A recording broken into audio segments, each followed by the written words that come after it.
Hello friends, welcome back to my channel and welcome back to another weekly tarot and oracle and also a little bit of an intuitive, well, a lot of bit of intuitive card reading.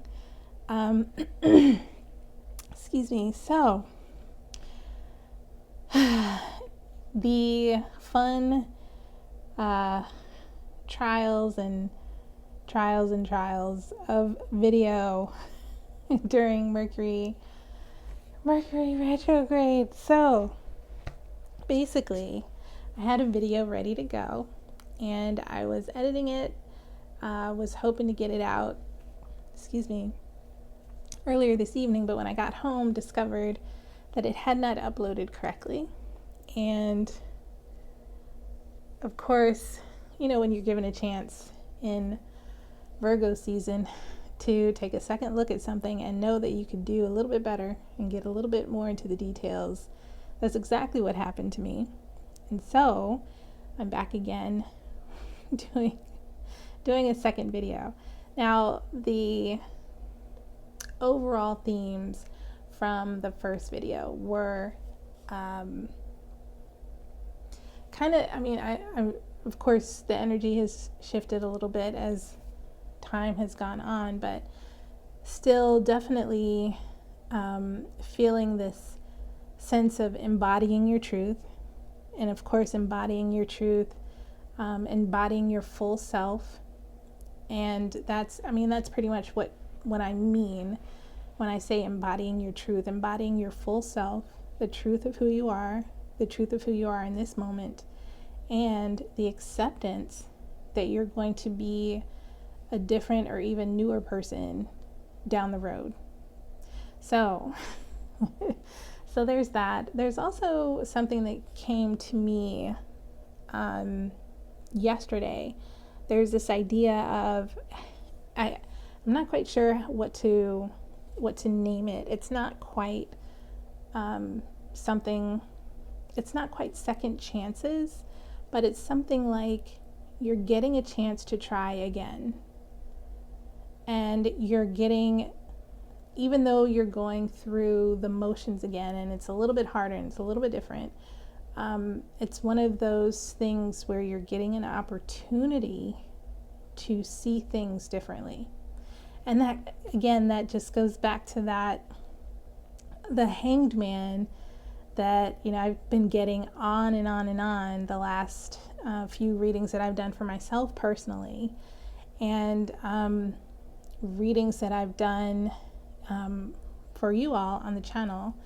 I've just been getting this sense of this Hanged Man, and that sense is, let's see, because I want to I know I keep talking about it, but I never show what it is that I'm talking about. So let me see if I can find it in this Rider-Waite deck to show you what I'm talking about when I talk about the Hanged Man and the Hanged Man energy that we're kind of inside of right now. But essentially the Hanged Man is this figure that is hanging from his foot upside down on what looks to be a cross. Yes, here we go, Hanged Man. And it's a major arcana card. And a lot of cards, well, a lot of the tarot cards, their version of the Hanged Man is kind of in the same vein as this style here. So when we look at the Hanged Man from the Rider-Waite deck, make sure you all can see that. So we look at the Hanged Man, we see this figure that's hanging upside down from one foot. Hands are tied behind his back. He's got one leg. It's almost pointing, almost like his knee is pointing in another direction. A lot of readers look at the way that he is positioned. His legs are positioned as the number 4, and it's an upside down 4. And a lot of times that has some sort of significance in the message. But for me, what I'm seeing, the biggest thing that's coming out of this is you're almost forced to see life in a different way. And that's the same way that this hangman is positioned. And it's not, you can see this glow around his head. Although it's a hard place to be and a hard place to be looking from, right? It's still a sacred place. And I think I also described it previously as, you know, if we think of the feet are normally, our feet are on the ground, not our heads. So it's almost as if we're getting this new perspective of what it's like to be on the earth, what it's like to be grounded mentally and in our heads versus just having our feet touching the ground. And, you know, there's this switch where we're now understanding where we live, you know, in our head, like in our heads, you know, we live on the earth, that kind of a thing. Gosh, I wish I had a better example of it, but it's almost as if we're mentally grounded and connected with the earth. And then on another note, we're also seeing things from a resource perspective, from the earth's perspective. We can even say that we're looking into from the earth's perspective, we are looking kind of from a shadow perspective, from somewhere deep within our own spirit that we've switched places. So instead of our feet being the ones taking the action, you know, we're actually seeing what things we need to do, what actions we need to take. And also, let's see, I think the Hanged Man is Neptune, but I don't want to speak too soon. Let me look at my helper card here. I know I looked at it last time. And look, if you're learning tarot, I highly encourage making cards for yourself, making your own deck of cards, getting into practice with your own spirit, because that's a lot of what I've been doing lately on my own, getting in touch with spirit, getting in touch with my ancestors and how, you know, reconnecting with them from by doing shamanic journeys, visiting them, asking them questions about what to do in the day-to-day, also getting in touch, of course, staying in touch with spirit guides and things like that. But it's your own connection that gives power to all of this. But I see this hangman as kind of like we're connecting the spirit world and this real world thing, and it's kind of amazing. Now, my helper card, Hanged Man, yes, this is connected with the planet of Neptune. So what I want to go ahead and do, oh darn, where's my, oh darn, I was looking for my planet book, my horoscope book, but I don't have it. So Neptune is connected with the Hanged Man, and while this is, you know, radical acceptance, this is surrender, this is a new perspective, quite possibly could be something about illusion, but this could also indicate taking time to heal and considering all of your health options, not just one or two. So maybe even thinking about, and I'm pretty sure I said this last time, maybe even thinking about alternative therapies. But again, that is with a combination, right? And I say this very clearly, this reading does not take away your free will. This reading does not override your any medical or legal professional advice that you may get. This is an alternative, right?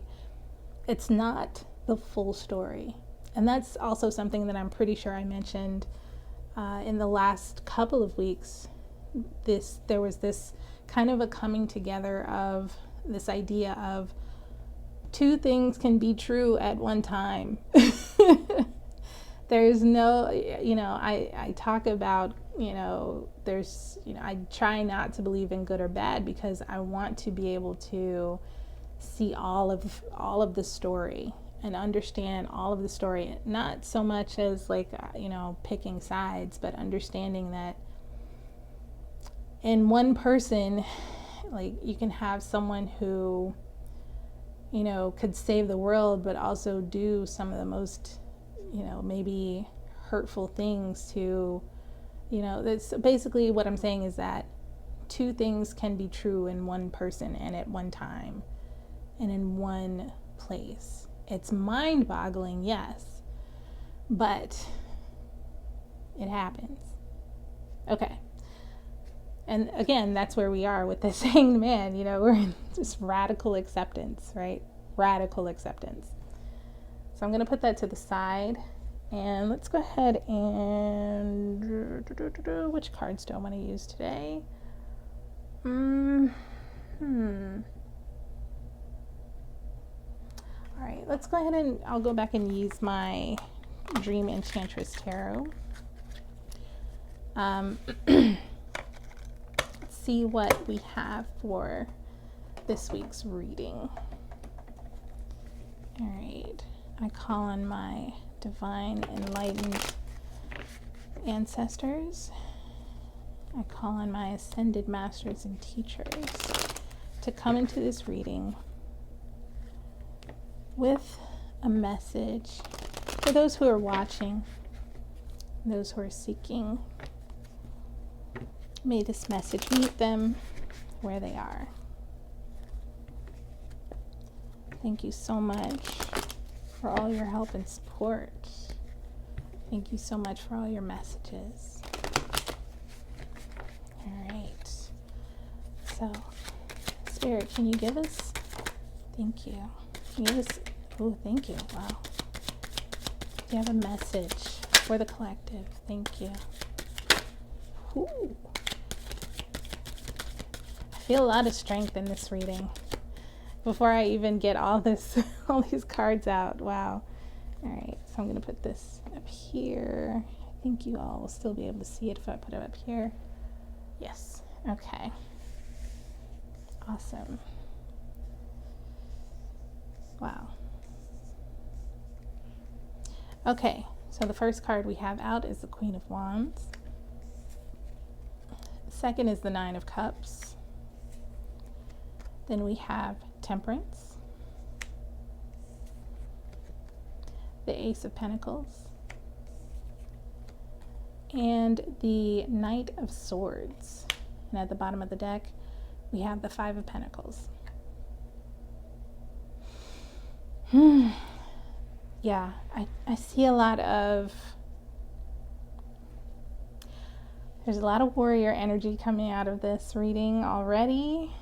I want to go ahead and get my helper card for this Temperance because I want to, that's Sagittarius, I know for sure.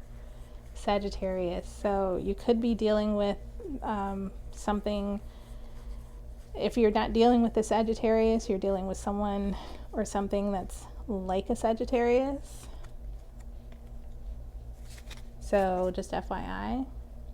And so Sagittarius is like a teacher or a philosopher or someone who travels a lot.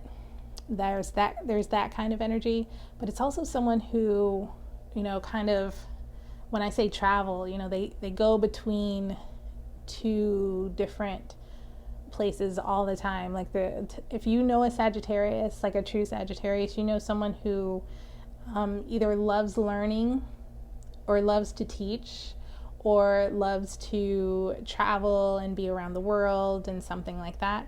But this is someone who is going between two different things all the time and always trying to find a balance. But the good thing is that, like, the interesting thing with the Sagittarius is that they never really find that balance, so they're constantly in movement. But that's perfect for a Sagittarius. They love to be in movement. So it's a perfect place for them to be. And so, of course, this Temperance card says, this is about synthesis. This is about drawing from both the rational and the intuitive. But it's also about moderation. When you're talking about health matters, you're talking about moderation in health matters. Okay, so let's take a look though. Let's go ahead and do a little bit more of a deep dive on what cards we've got out here today. So we've got the Queen of Wands out first. Automatically, I see someone completely in their power, someone who is completely, someone who is adventurous, someone who is in charge of themselves, their bodies. Like you can see, this is probably the only queen in this deck who is outdoors in nature. And this is exactly what the Queen of Wands embodies, is someone who's out in nature, someone who's comfortable, not just like the Queen of Pentacles, of course, that's the Queen of the Earth, but the Queen of Wands is someone who is active, someone who is like this queen is, climbing trees or always on the go, on an adventure. Right now, you don't see her in a castle. You see her on the go in the woods. Now, the Queen of Wands can also be someone who is very spiritual, someone who is very much in their goddess-like energy, which is also why I see, this energy of like this, not a fierce warrior, but definitely someone who is very nimble, someone who is very self-aware, very and spiritually aware, but also definitely in their body, right? In their body. When I think of the Queen of Wands, I think of all the fire signs. That's Aries, Leo, and guess what? Sagittarius. So you've got a lot of fire energy here. This is someone who is very quick-witted, someone who is very, bohemian and earthy, but not without being the Queen of Pentacles. This is someone who is very very much sensual and when I say self-possessed, I mean someone who's very aware of their body, of their wants and their needs. Like I could go on and on and on about the Queen of Wands. So let's just, take that as you will. Now again, it almost seems as if this Queen of Wands is coming into this level of independent abundance, because the Queen of Wands this Queen of Wands is outside, but if I were to go look for the King of Wands, he's definitely sitting on his throne looking over his kingdom, and these two are, probably, if you looked at them together, they're probably running circles around each other and driving each other nuts, but that's very energetic. That's very telling of the energy of the two. But the Queen of Wands is definitely the one that is more in that mature feminine. And when I say self-possessed, I just imagine like a very. Have you ever seen someone, like a woman who is very, and I say woman, but it could be the energy that a man carries as well, but someone who's walking along and just, they don't need anyone else, but they still are aware of other people, and they make a point to, involve other people. But you understand completely that they are perfectly in their strength, perfectly in their ability to act or not act, perfectly in their own leadership ability. Like very, very staunchly standing on 2 feet, even though, yes, this Queen of Wands is just leisurely chilling in a tree because she can, right? This is someone who owns the world around them, owns the space around them. But again, here we are with this 9 of Cups. We see someone who's being, there's this woman that's being, escorted through this marsh on a boat. But 9 of Cups is someone who is very much, 9 is a number of independence, but we have this 9 of cups. So this is about emotion. So this is someone who is either ready for a relationship or someone who is very, very much in a great relationship with themselves, right? Wow, I think that's just so beautiful. And I just feel strength, so much strength in this reading, and I'm hoping that I convey it properly. Now, again, we come to this Temperance halfway through, right? And it could be that this feeling, this woman, and I say woman, but it just feminine energy of, strong self-possession, strong leadership, very much either in great relationship with self or preparing for relationship.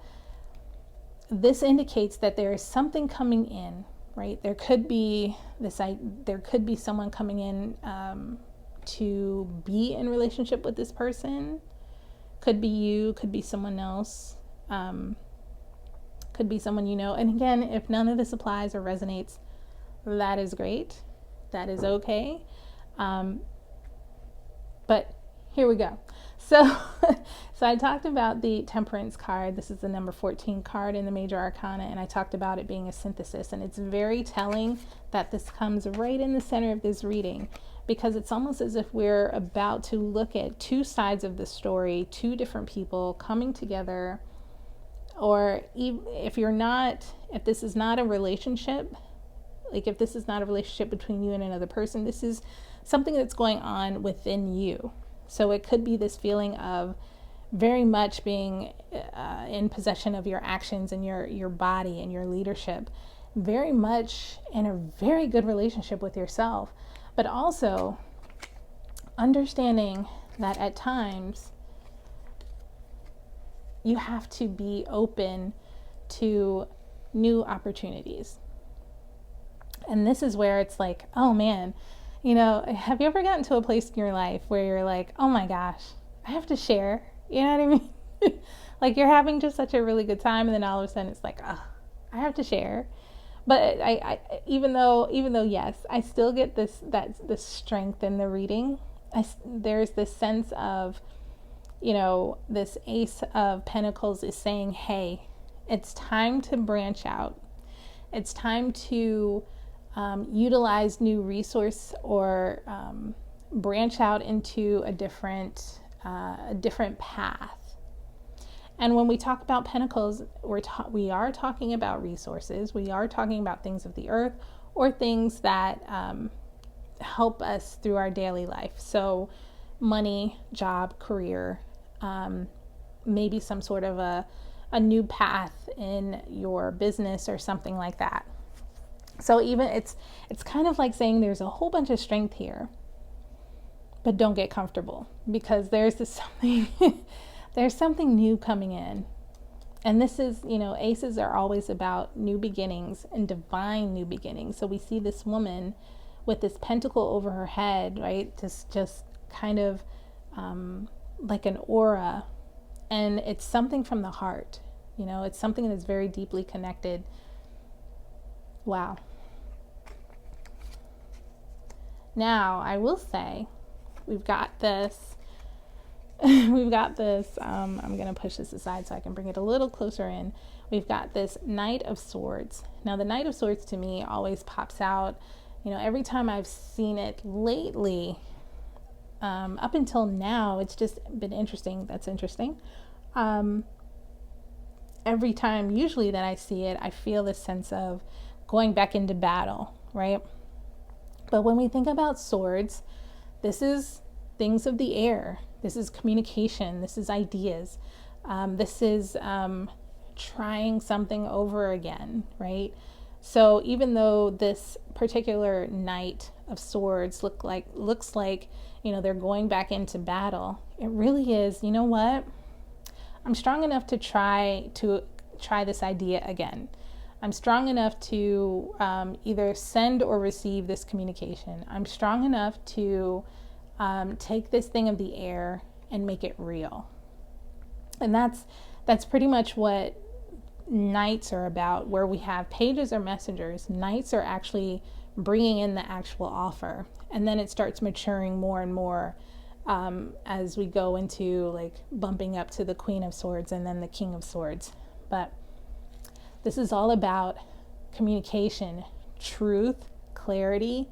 But here I see it more of like ideas and communication. So it's time to communicate some ideas. It's time to, okay, let's put it this way. We're in Mercury retrograde, right?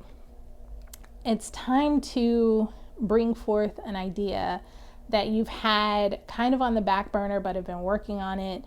Because even though, yes, Mercury retrograde is about, don't launch new product, don't sign contracts, things like that. But that only applies to, something that comes up that's brand new that you've never heard of, right?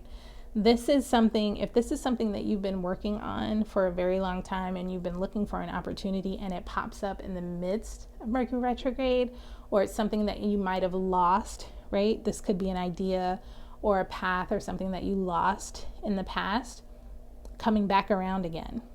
And Mercury retrograde is when, sometimes opportunities, we don't need to work on those. We just need to work on the things that have already been in place, or things that maybe we lost and now they're coming back around again. So that could be the case with what's going on. Now at the bottom of the deck, we have the Five of Pentacles.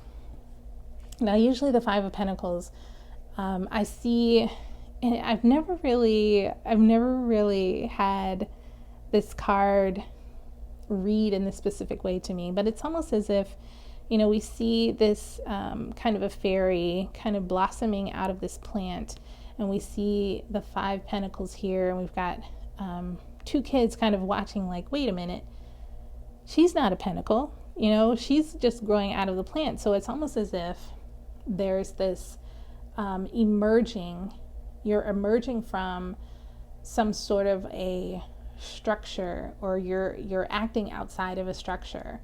And fives are about being at a halfway point, ready to change. Fives are about change. So it could be some sort of a change coming through with resources, a change coming through with that might test your idea of strength. It might test your idea of independence. It might test your idea of who you are. But I will say something that someone once said to me. And when I look at these two cards, regardless of what happens, you are a strong, independent, capable person on your own. And I say that without saying, I'm not saying that there's like a relationship that's going to be over or blah, blah, blah. I'm just saying, remember your personal strength. Remember your personal ability. Remember it's not so much that you are a survivor. It's you were made for this. You were made for this. And you are now, the life that you live is a synthesis, right, of your purpose and your being. That's it. Okay? So, let's see. I know I've gone for a very, very long time. Well, it's not too long. Let's go ahead and get some guidance for you all for the week ahead.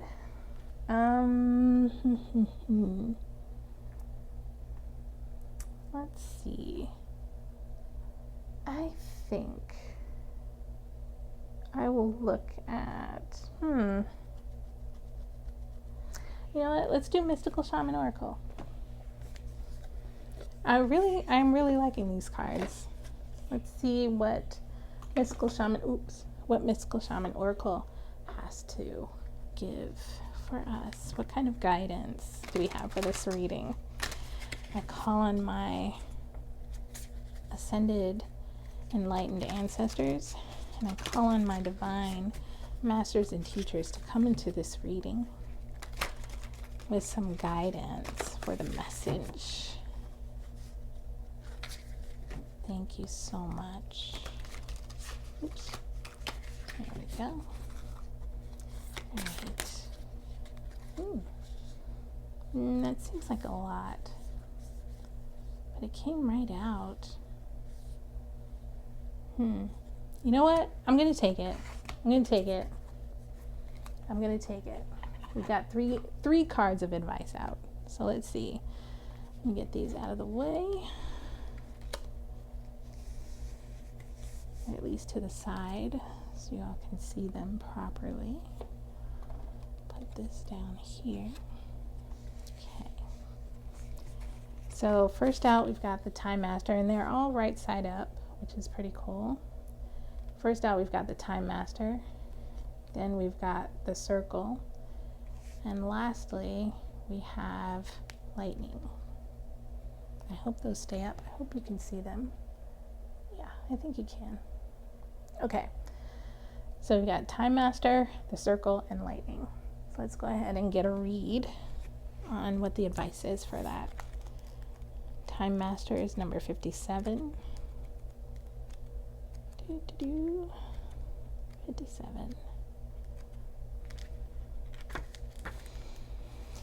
Okay. The essence. Time is a construct of the human mind through which life events are seen to flow in a straight line from past to future. This, however, is an illusion. Time moves in patterns, fractals, sometimes turning like a wheel, and other times moving straight as an arrow. Humans see time like a ticking clock, and this image reminds us that there is only so much of it to spend in a life, like a currency. At any given moment, you can see time in all its infinite potential, at once vast and all-encompassing, then shrunken and finite. It all depends on perspective. Excuse me. The invitation. When the Time Master visits you, he asks a most important question. Will you break free? Oh, look at that. 5 of Pentacles. Will you break free?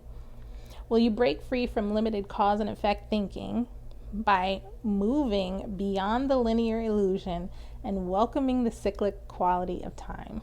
You find yourself in a moment when the wheel of time turns and you're able to influence the past, thus changing the present and future simultaneously. This is the true test of the Time Master. You're being invited to take back your power, so let go of the past and choose to step into your life. In this moment, you are all powerful. You are the Time Master. Anything is possible now. And that's what I've been feeling with this idea of, it's not so much a second chance. This is you taking over. This is you taking over. But it feels like you've got all this experience to be able to do it again, but do it, all of it again. I don't know how to explain it, but Time Master I think was just perfect enough, so I don't need to say anything else.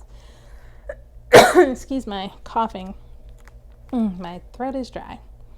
Okay, so let's look at card 8, the Circle. Okay, the essence of the Circle: unification, interconnectedness, and a sense of continuum is what this card implies. The Circle reminds us we are all one, dancers in a unified, continuous, inclusive circle. This card reminds us of the cycles of life and the evolving self, ever changing and always connected.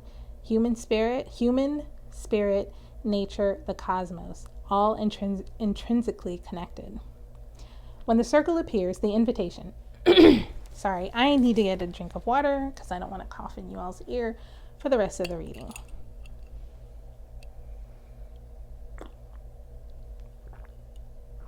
Okay. Perfect. All right. When the Circle appears, it reminds you that you are connected to everything and everyone, including to Spirit. Spirit's essence beats in your heart and inspires you to co-create your world, knowing that you count, that you have purpose in this world. When the Circle invites you to dance in the sacred steps of life, know that your work, your love, your service brings greater value than you can know.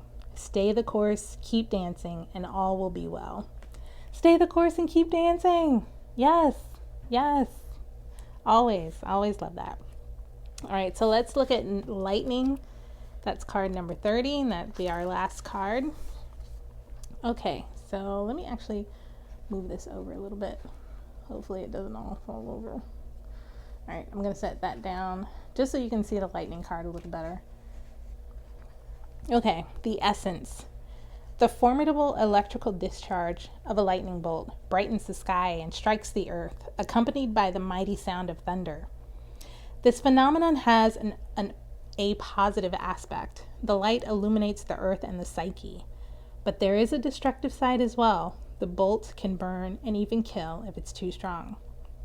The invitation. Excuse me. The forces of the upper world are investing their gathered energies to ignite you with new inspiration and creativity.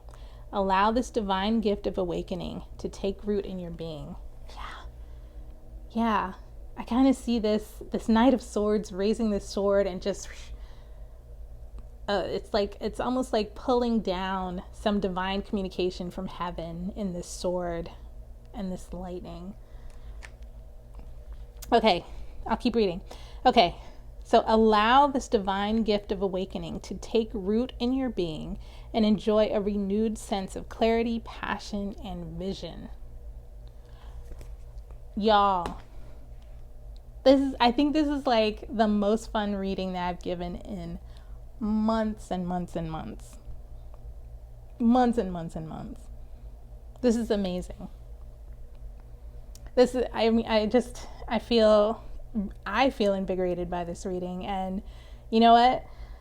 I'm going to go ahead and, if you end up journaling about this, let me know how your week goes. I'll check in, of course, next week, and, I'll just be looking for, I'll try and do a little bit more engagement on social media, figure out a way to engage a little bit more beyond, Instagram and YouTube. But I hope this is a great reading for you. It certainly was a great reading for me, and I look forward to the reading for next week. All right, talk to you soon. Namaste.